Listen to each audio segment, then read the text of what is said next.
Wir sind heute in dem größten offenen Museum für die Architektur und die islamischen Spuren.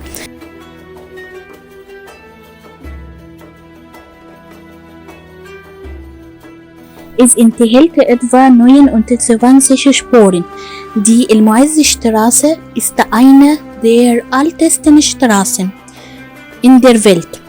El-Mu'izz al-Din ist der erste Kalif in Ägypten.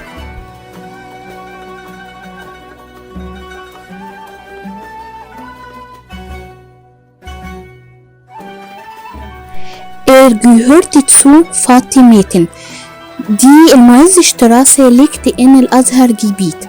Diese Straße ist im Herzen des alten Kairo.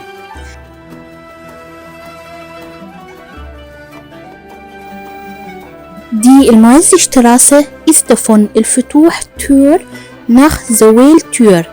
Wir können in El-Mu'izz-Straße hohe Moscheen, Schulen, Krankenhäuser, Schlösser und Türen sehen. Diese Straße enthält viele Geheimnisse und Geschichten der Ägypterin. Die Al-Hakim-Moschee ist eine große Moschee in der ägyptischen Stadt Kairo. Sie ist nach Al-Hakim benannt, dann 6 Fatimiden-Khalifen und 16 smaleten Imam der Fatimiden. Es war eine weitere Moschee in Kairo neben der breites bestehenden Al-Azhar-Moschee, dem religiösen Zentrum der Schule der Smaliten. Al-Hakim war der erste Fatimiden-Herrscher, der in Ägypten geboren wurde. Zu Zeiten der Kreuzzüge wurde die Moschee als Gefängnis genutzt. Unter Saladin diente die Moschee als Stall und unter Napoleon als Festung, nachdem das Bauwerk zuletzt als Schule genutzt wurde, blieb das Gebäude fortan genutzt. Ab den 1980er Jahren jedoch wurde die bislang in Ruinen liegende Moschee als Neubau wiedererrichtet.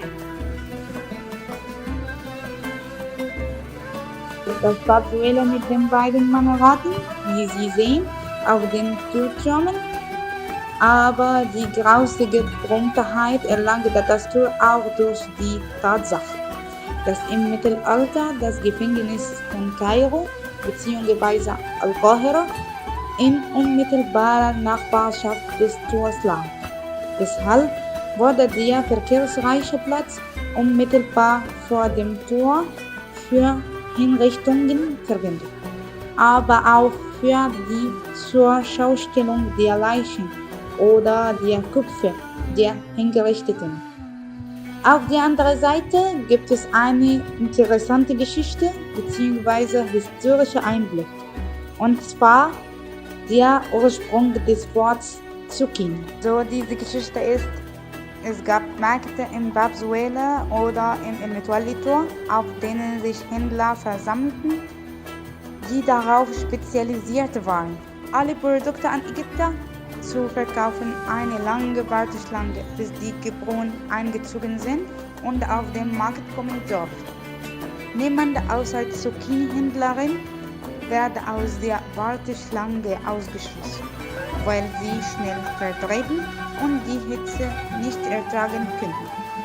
Wenn jemand die Warteschlange verliest und ohne zu warten eintritt und die Leute anfangen zu protestieren, hebt der Händler seine Hand und sagt Zucchini. Und von hier erschien das Wort Zucchini als Zeichen der Vermittlung bzw. Vitamin B haben. Und das ist alles. Tschüss.